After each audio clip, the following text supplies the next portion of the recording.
पटेल भगाभाई, पूर्व पटेल एवं करसन पटेल, रमेश भाई, गोविंद भाई, उपसरपंच विजू भाई, किशन भाई तेमज आज आ 14मा समूह लग्न में जे 6 नव दंपतिओ जोड़ाया से ते 6 नव दंपतिओ ने आजना मंगल दिवसे जे प्रभुता में पगला पाड़ी अने पोताना सांसारिक जीवन की शुरुआत करवा जई रह्या छे ते 6 नव दंपतिओ ने सोमनाथ दादा सुख शांति अने समृद्धि प्रदान करे एवी शुभकामना पाठवुं छुं। अने जे आयोजकोए लाटी गाम कोड़ी समाजना लग्न समितिना आयोजकोए जे सरस मजानुं आयोजन कर्युं छे, कारण के अमे पण समूह लग्न करीए छीए। हमणां ज 3 दिवस पहेला प्राचीमां अमारे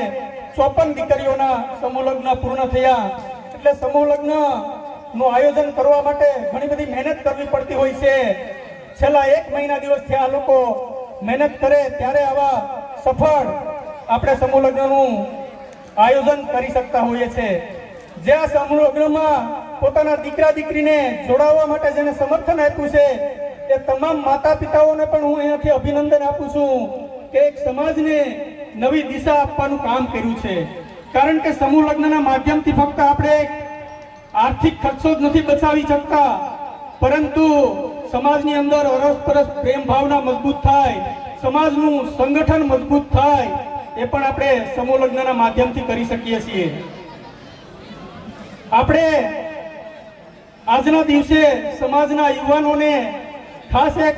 સૂચન કરવાનું છે, વિનંતી કરવાની છે કે આપણે આ ટેકનોલોજીના યુગમાં જે મોબાઈલની પાછળ, ડીજેની પાછળ, ડાયરાના કલાકારો અને પિક્ચરના કલાકારોની પાછળ પાગલ બનીએ છીએ, જો એની જગ્યાએ આપણે એ પાગલપન જો આપણું શિક્ષણની પાછળ હશે તો કોળી સમાજની અંદરથી જે તલાટીઓ જન્મે છે, જે શિક્ષકો જન્મે છે, જે કોન્સ્ટેબલો જન્મે છે, એની જગ્યાએ આપણે આઈએએસ, આઈપીએસ, ક્લાસ 1 અને ક્લાસ 2 અધિકારીઓ આ સમાજમાંથી પેદા થઈ શકશે। એટલે સમૂહ લગ્નના માધ્યમથી આજે જ્યારે સમાજ સંગઠિત થયો છે ત્યારે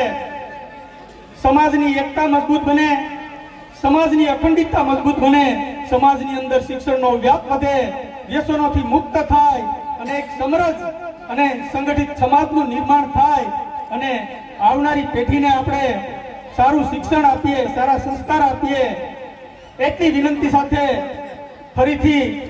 आयोजकोनो खूब खूब आभार मानु। अहींया बोलावी आमंत्रण आपी अमने 2 शब्द बोलवानी तक आपी ए बदल खूब खूब आभार।